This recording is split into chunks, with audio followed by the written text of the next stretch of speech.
Welcome to another Acoustic Alternatives. We're in Grove Studios in Ypsilanti, a place that if you're in a band and you're looking for a place to get out of your garage and get into the studio, not annoy your neighbors, which is something I tagline myself. I don't think Grove says that, but I think that's the most important part about the working here at Grove or doing your band practice at Grove. Your neighbors are going to like you a little bit better, I think, and it's going to work out better for all. In fact, my guest today on the podcast has used the studio for a practice session before. Annie Capps is here. Hello, Annie. Hi, John. It is good to see you. Can you move a little closer to the microphone? Because when you're singing, we can hear you just fine, but when you're talking, it's a little farther away. So anyway, new album out. Yeah. It actually technically came out last year, but it's really just available to the rest of the world now. Yeah. Yeah, timing is everything, isn't it? Right? Yeah, right. So I hired a producer, a PR team that wanted to kick the release off. So we started the new year with a whole campaign, and it's getting spread around the world right now, and they seem to really love this album over in the UK. That is awesome. So. We can get to that in our discussion. Yes. The new album's called How Can I Say This? Would you like to start with a song? I think you should. I think why not? And since you mentioned it, I'm going to play the title track. Can I say a little bit about this? Sure. So, the whole album called How Can I Say This, but this song in particular was inspired by a haiku by my friend Jenny Beneman, who, if you get a chance to look her up, we'll spell her name in the liner notes, but she writes haiku, and she asks her friends to write a song inspired by them, and this was inspired by a rather, a codependent-ish kind of haiku. And this is me breaking up with all the voices in my head. I love you more than I ever can say, but I need you to leave me alone. It's not you, it's me, goes the dreaded cliche, bending your will to my own. How can I say this without breaking your heart? You are the voice I've been holding on to. Now I need you to leave me alone. Losing myself in this longing for you, my power has been overthrown. How can I say this without breaking your heart? How can I say this without breaking your heart? I just need to know what it feels like. I need to know what it feels like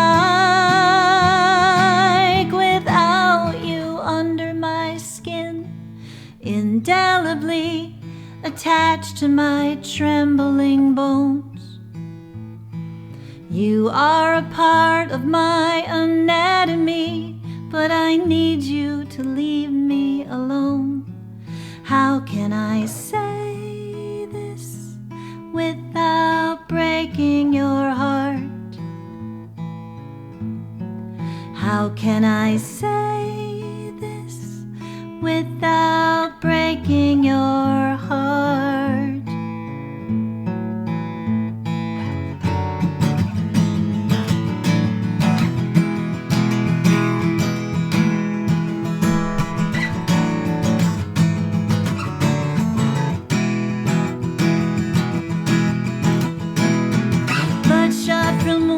My Polaroid eyes are fading into monochrome. You are the dusk devoid of fireflies, and I need you to leave me alone. How can I say this without breaking your heart? Please let me say this without breaking your heart. How can I say this?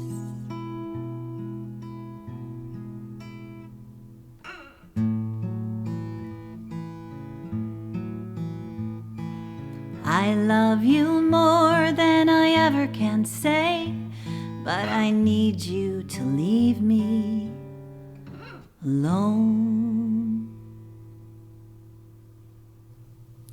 A song I'm glad that is not about me, as far as I know. Or my husband. Or your husband, Rod. We make that very clear. Lovely man. How can I say this? The title track from Annie Capps' newest record. Quote, songs about reckoning with choices and relationships that shape who we become. That's a pretty good summary of what's going on this record. And I know it's also described as life events coming to the surface. Is this inspired at all? I mean, I know part of it's because you were in lockdown like the rest of us, but the Me Too movement, does that play into this at all?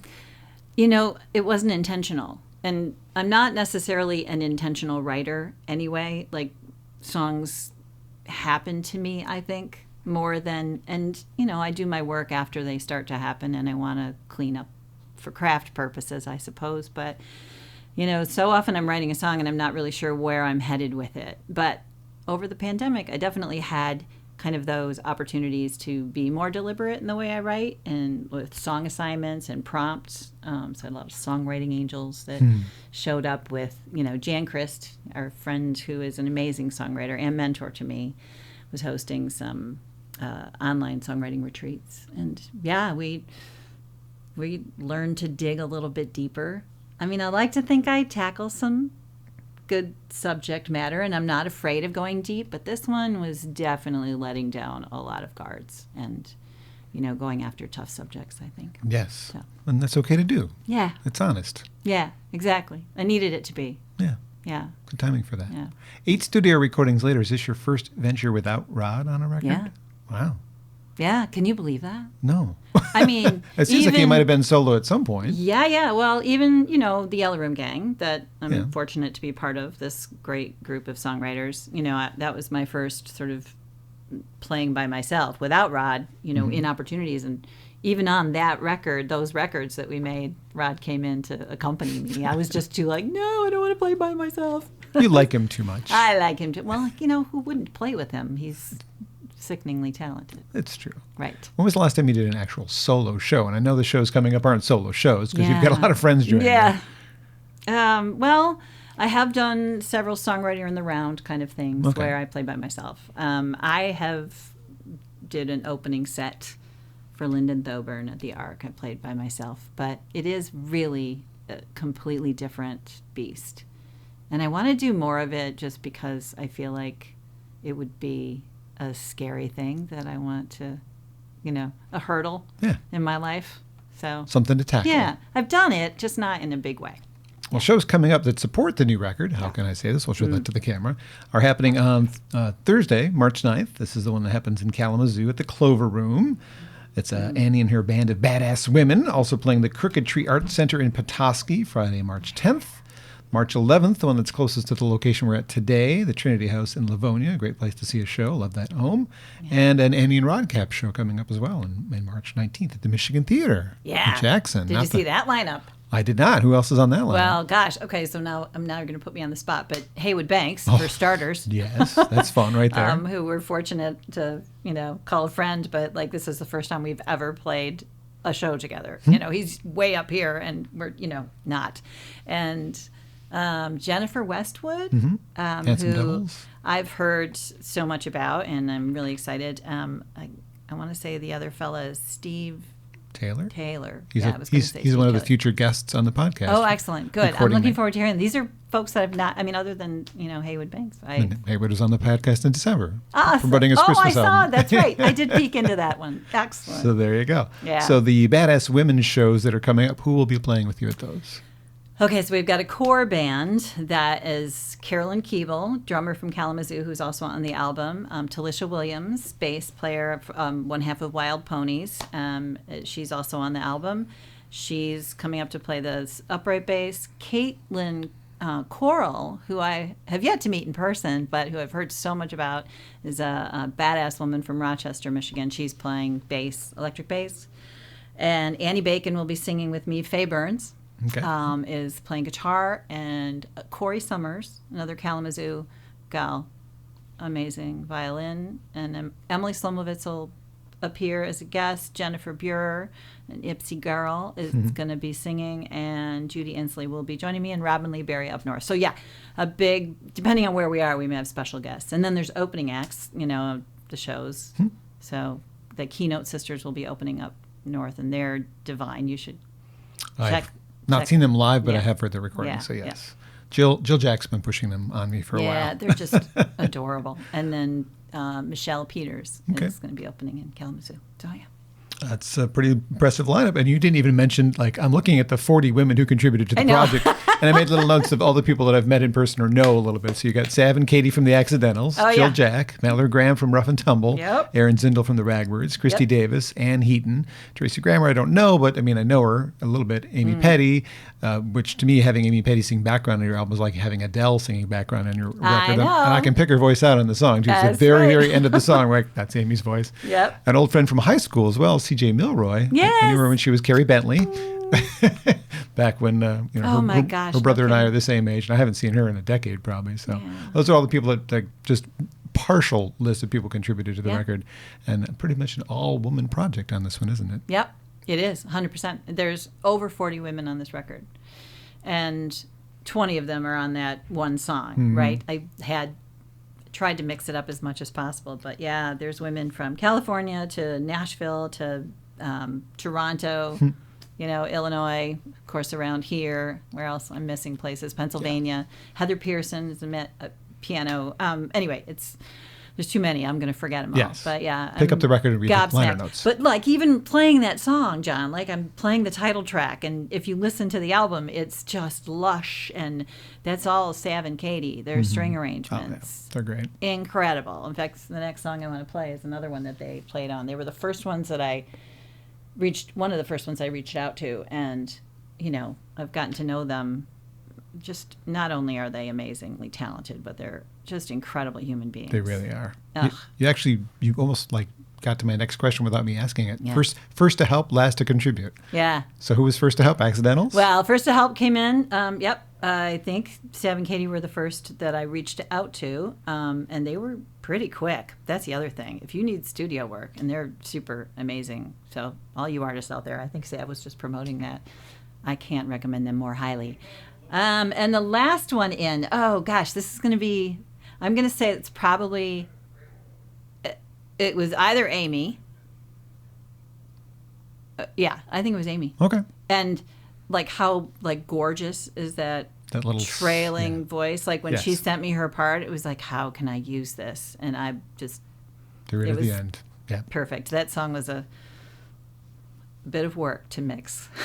We're talking about Crowded, by the way. So yes, the album's doing very well in the folk charts already. You've got reviews from the Netherlands, Italy, France, Belgium, England. I have a lot of local music friends, but none of them ever talk about having reviews in other countries. How do you do that? I'm just laughing because I've yet to get a review from a stateside. What? Lori? Well, I've got Lori Stratton. Yes.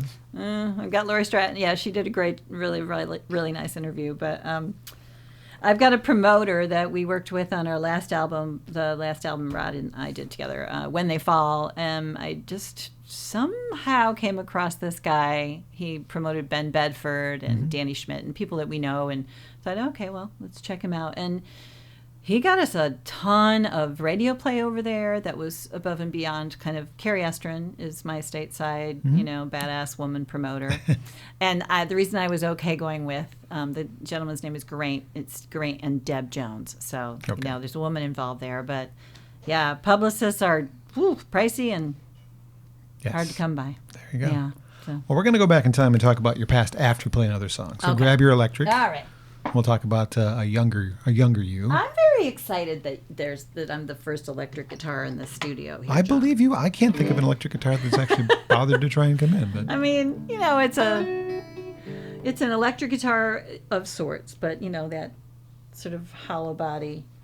This is from the 50s somewhere. I need to learn more about this guitar. But this is, I think, one of the shortest songs on the record. It's called Dirty Little Secret.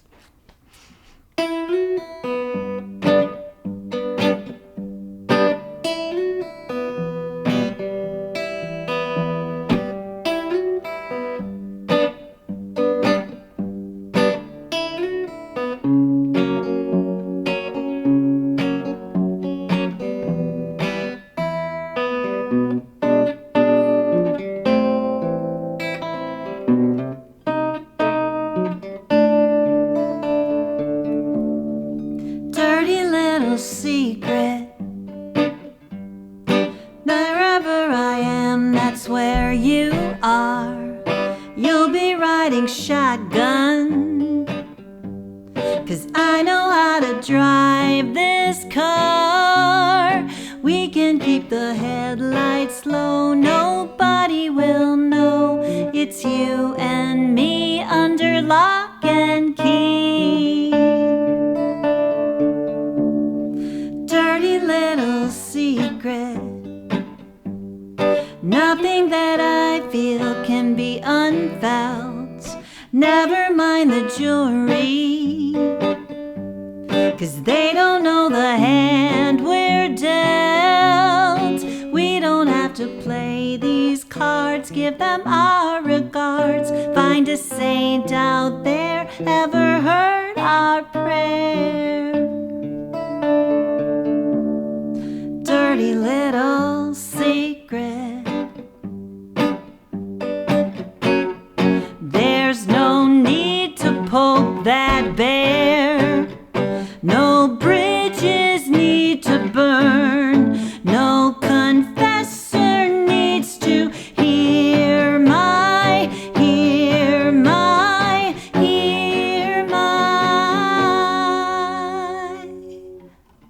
dirty little secret.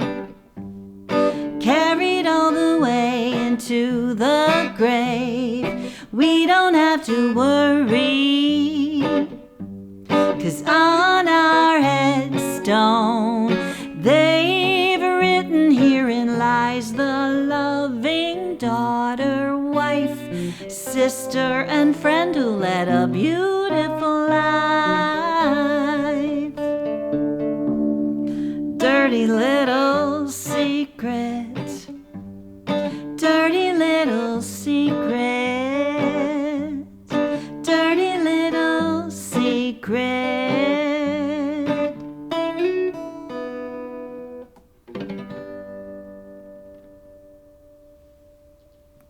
It worked very well as a solo piece. Dirty Little Secret. Oh my gosh, but I'm hearing all those gorgeous strings in my head and Well, the of course. harmony vocals. But yeah. But of course, no, this is how they were written, though, right? So Originally, yes. And, it's okay to strip them down that way and let us feel what they felt like for you. Exactly. Yeah. So Chelsea, Michigan is your home these days. You're probably the second most well-known person behind Jeff Daniels, who lives in Chelsea. I mean, internationally known now that you're getting reviews all over the world. Right. Where'd you grow up?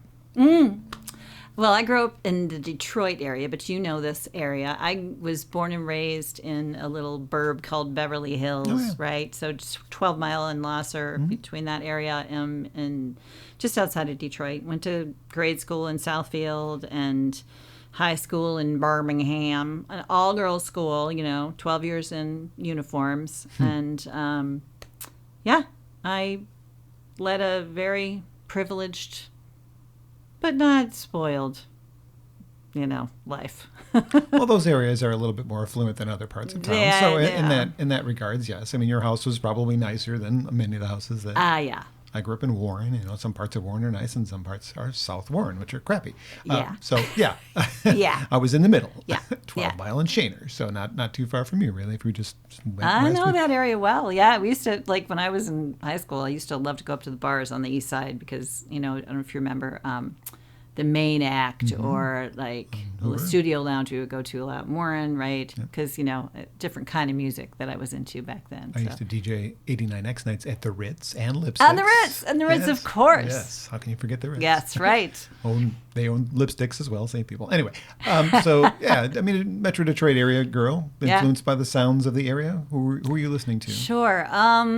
That's a good question because, locally, we were talking about the Ritz, and when I was in high school, we were, chasing around Bittersweet Alley and Toby Red, and those guys were pretty hot, but they were covering Aerosmith and Joe Jackson, and I was listening to, in my high school years, I was listening to more rock, but I'm a huge Elton John fan, and I think my earliest singer-songwriter world is Carole King and James Taylor and Jim Croce, and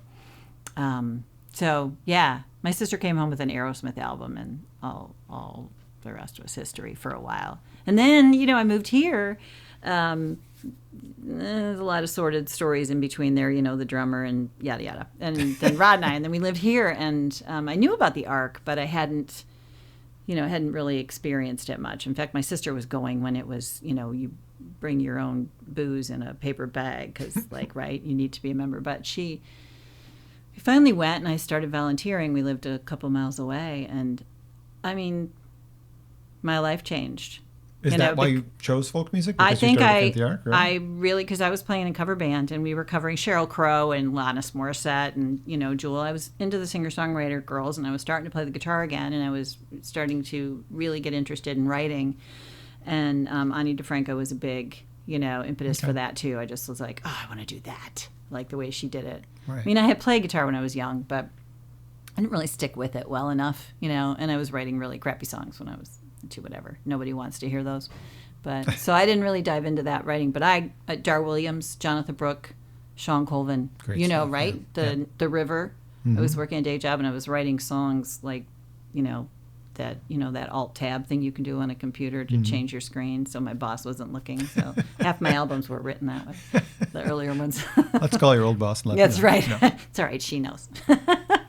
My gateway drug to the modern folk world was Indigo Girls because the harmonies reminded me of Simon & Garfunkel, which was part of my youth. The 8-track player in my mom's car, we had greatest hits, and that was like one of the main things I heard all the time. Yeah. And when I heard Indigo Girls, there was something familiar about that style of harmony, and for me, it's like, what is this? Yeah. And that kind of opened the door, and then Dar and all that stuff too, for sure. Oh, absolutely. And the River was very helpful because Ann DeLisi programmed that at the time and was giving us a good taste of what we were missing. For sure. So there we go. I guess we had pretty similar paths because I mean, Bittersweet Alley, absolutely. That WLLZ's like local rock show stuff was really like, oh, this is great stuff. So yes, sounds like we could have easily been friends in high school. I know. I might be a little older than you, though, but we're not going to talk about that. No, not too much. I don't think so. I'm younger than you think. No, you're younger than I think. No, I don't think so. We'll talk about that later. So. You've done a lot of things around the music scene since you started writing songs at 11, apparently, according to a bio I read somewhere along the way. Yeah. Your accomplishments around town include 18 different occurrences of the My Folky Valentine show. Wow. All of those at the Ark? Yeah. Every single one of them. So Yeah. for those who don't know what the My Folky Valentine show is, here in the Ann Arbor, Ypsi area, we're blessed with a show that features married couples either on or near Valentine's Day. Yeah. And always kind of cornerstone by you and Rod. Yeah.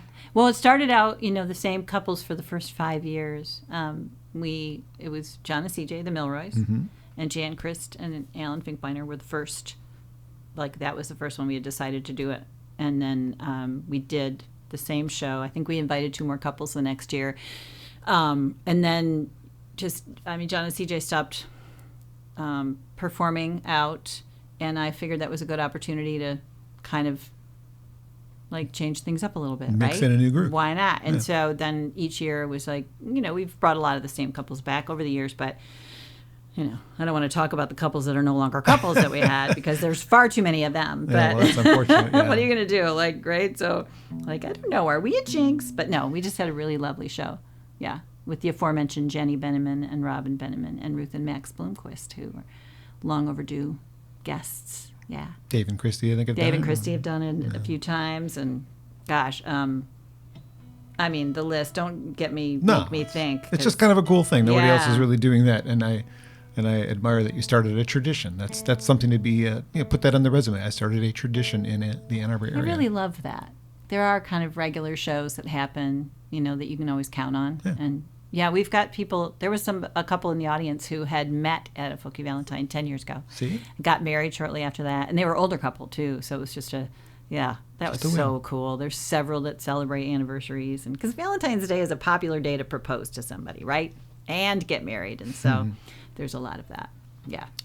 Your other accomplishments include a career in graphic design. Are you still doing that? A little bit. I actually have quit this quote-unquote graphic design piece of it, but I'm doing websites now. Okay. In fact, I just got a new web client I'm really excited about. I hope it's probably okay to do this because they don't mind me promoting it. The Echoes of Pink Floyd. Oh. They're a Pink Floyd tribute band out of, I guess out of the west side of the state, but I can't wait to go see that show. They're doing some really exciting ones. But yeah, I did Wilson Thickett's website recently. Nice. And these guys saw that. So I don't want to get too much work, but I'll take a few.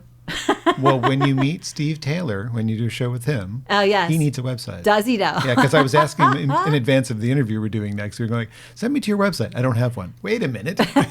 You've got like 5 albums out. You're up for Detroit Music Awards. You don't have a website. Get him a website. Yeah. Help him out. So Yeah. you're also part of the Folk Alliance Region Midwest. Tell me about your involvement with that.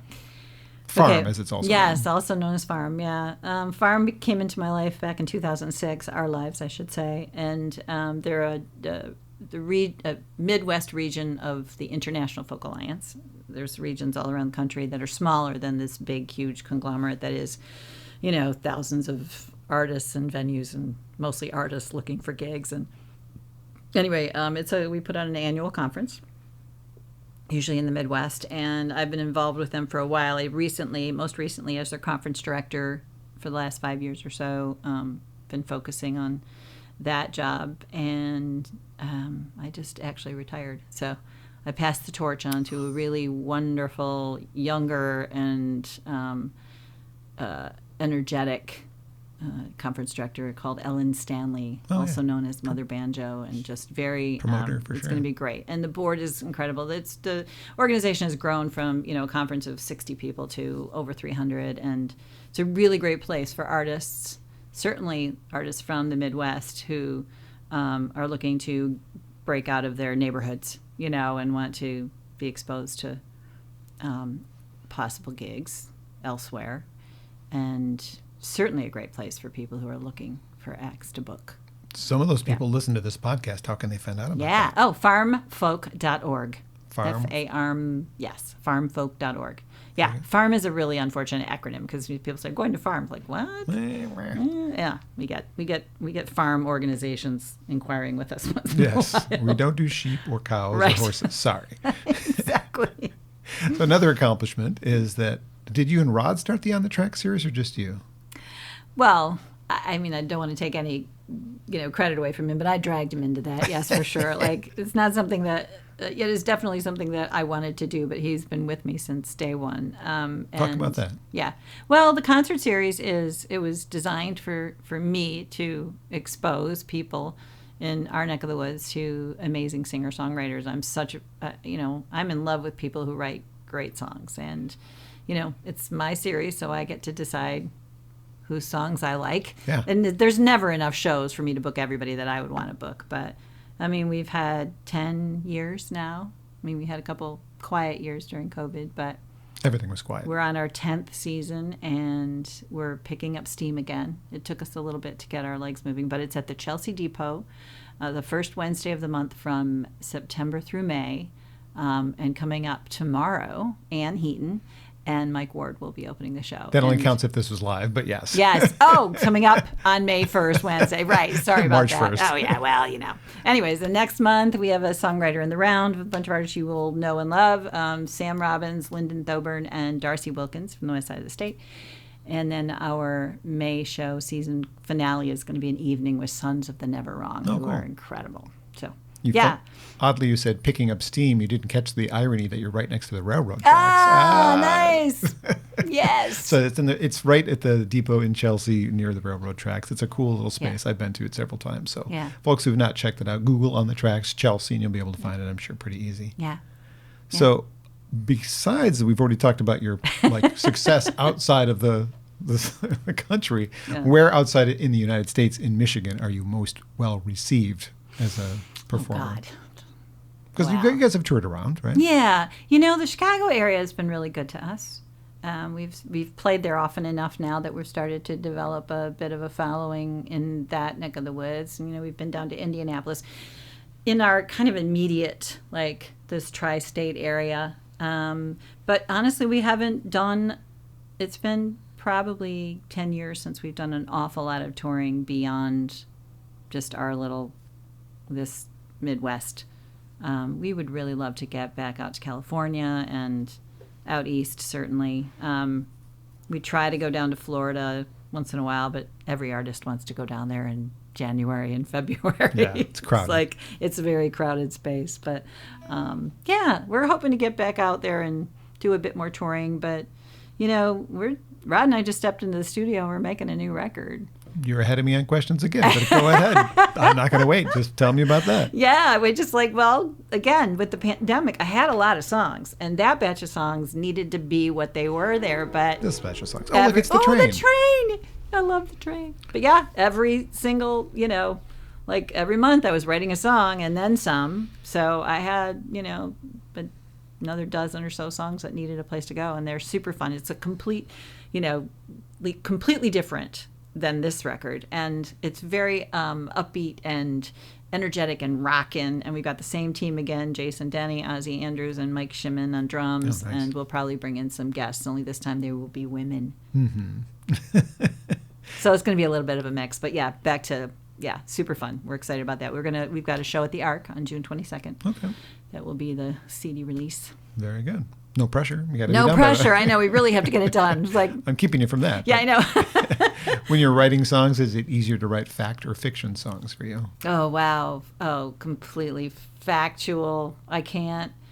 I tried this sort of storytelling, and I still like the storytelling, but it has to come from a place of what I know, my knowledge, my what your heart can say. What I've experienced. Yeah. And I've certainly done that observational songwriting where I got a couple of songs that I'm really proud of that were me putting myself in somebody else's shoes, and wondering what that would be like. And, but, I'm in that place right now where I'm feeling like drawn to write just honestly, right? Just me. And it turns out people actually can relate to that stuff. What? I know. Other people have experienced what you've experienced? Right. I know. That's what I'm just like, of course they want to hear it, because so long it just feels like such a self-indulgent thing that we do, just especially if there's amazing people who write really great kind of political and social conscious and great protest songs, and there's a way to do that, and it's something that I only sort of dance around the surface. I write, try to come at things from a different side rather than in your face, and express my own kind of philosophies, I suppose. I like my poignant little ponderings line, when we talk about this style of music, because we've been called poignant, I guess. And, that's what I do. I think about the world, and I think about a lot of different things. And, my heart is very empathic. Like I feel things deeply. So, yeah. Very good. We're going to talk more about the new record, but you've got a guitar, and I think it would be sensible for you to play it. Oh, yeah. Okay. So. What song are you going to do next? I'm going to do this is kind of a love song, but I think I'm going to play it's the second to last cut on the album, and this whole album I've called a love letter to my younger self, but this one is kind of moved past that younger self and kind of more current day and where I'm at right now. And I feel like I'm a very grateful human being in a lot of ways. I've got a wonderful husband and a awesome place where I live, and I'm very fortunate, but I'm also I'm a person who's kind of always yearning for something, and I'm always looking over there. Is there something else, Mm-hmm. Not that I want to go look for, So I'm happy. Like, it balances between city and country. I say we live where we live right now. We're surrounded by trees. I live in the country. It's beautiful, and I love it out there. And the city is noisy, but I'm kind of still have one foot in the city, even though I love where I'm at right now. So. Let's turn the volume up.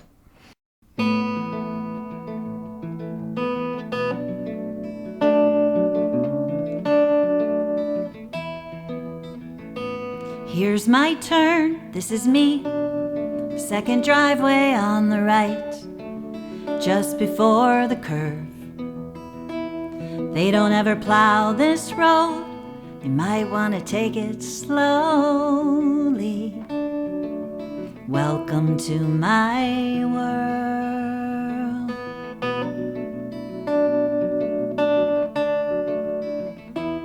Remember Monday's little glimpse of spring? It woke the bees, and now the hives are all covered up in snow. February's fickle that way. I am too. You know firsthand how long I take to let things go.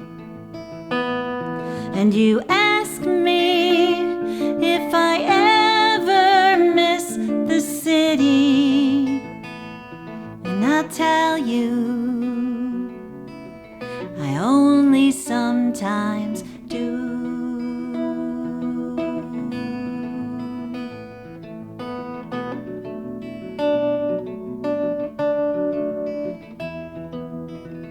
You see that gravel pit across the road? It used to be alive. Now those boys are out of work. I feel bad for them, I do, but I like the quiet until the neighbor's shotgun fire takes me out of my comfort. And you ask me if I ever miss the city, and I'll tell you there's no more neon lights to faint the stars. I swear the moon's a million times bigger out here. It's where I untangle every knot I'm tied up in and let the whole damn world disappear. Soon will be the time for planting. Maybe this year I can finally grow that little garden. Yeah, I know. But just look at all the green. Can you believe this is my backyard? So don't ask me if I ever miss the city, 'cause I'll tell you I still sometimes do.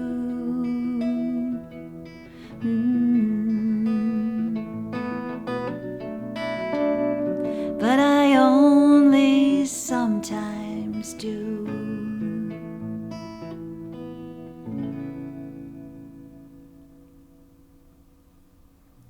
Annie Capps is my guest on Acoustic Alternatives at Grove Studios in Ypsilanti, a spot that we mentioned earlier is great for podcasting, which I'm doing obviously now, band practice, which is going to be happening in about 10 minutes down the hall, or if you're a DJ, actually, you can also practice your skills here.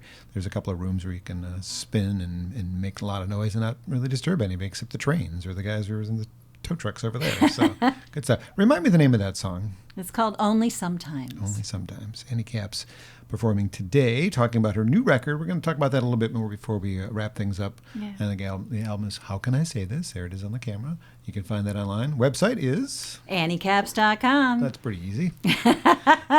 So there's some songs on here that we've discussed, the tough subjects. Yeah. It doesn't sound like you had a very good upbringing when I listened to My Father's House. I'm kind of surprised overall that the lyrics aren't included in the record. I know that you're going to be making them available to Kickstarter contributors, right? Yeah, they're on the website. On the website, too. Yeah, they're all on the website. And I was just saving money. Oh. Because the booklets can be, another pricey endeavor to print out all the lyrics. And honestly, people aren't buying CDs. They're streaming it. So, the lyrics are out there. I think My Father's House is an honest depiction of my experience growing up in a house with an absent alcoholic father. I don't like him, and I've never met him. I know. Well, here's the thing. I will say this. My father and I had a much better relationship later on. This was my childhood. Mm-hmm. I've got other songs about my dad.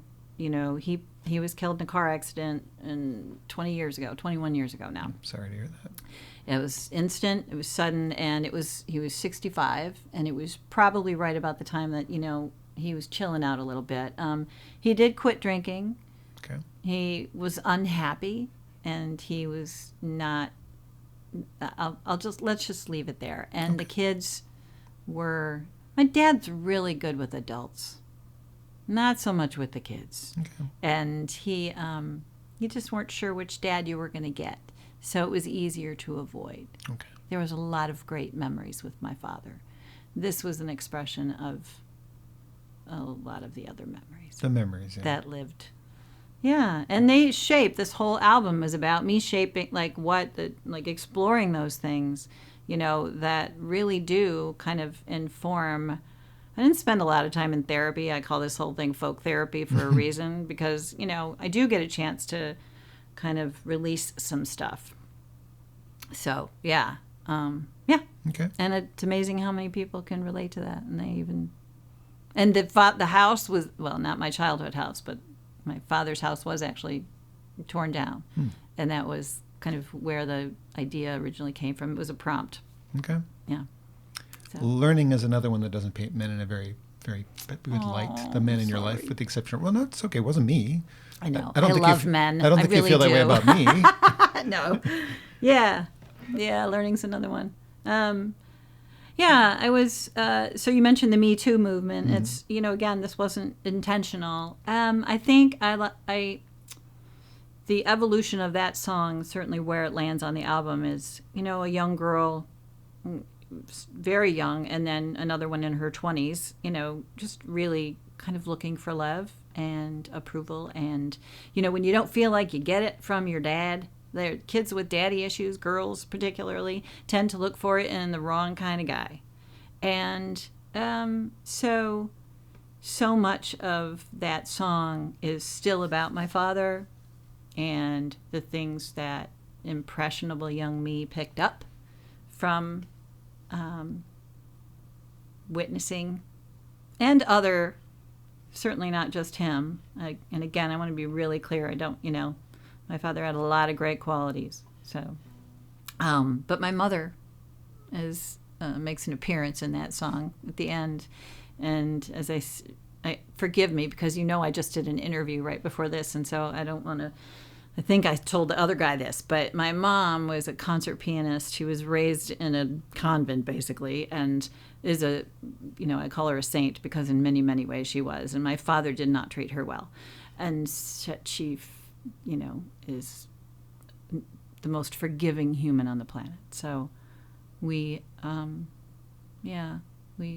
forgive in my family. We don't hold those grudges. So Good. Yeah. Finally, tell me about the song "The Silent." I'm trying to figure that one out.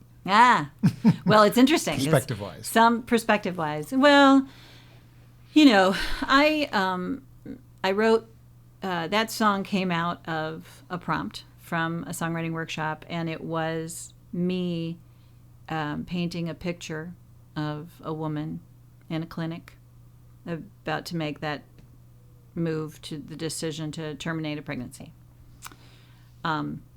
The song doesn't have to be about that for people. And I have, I have hesitated to be very specific.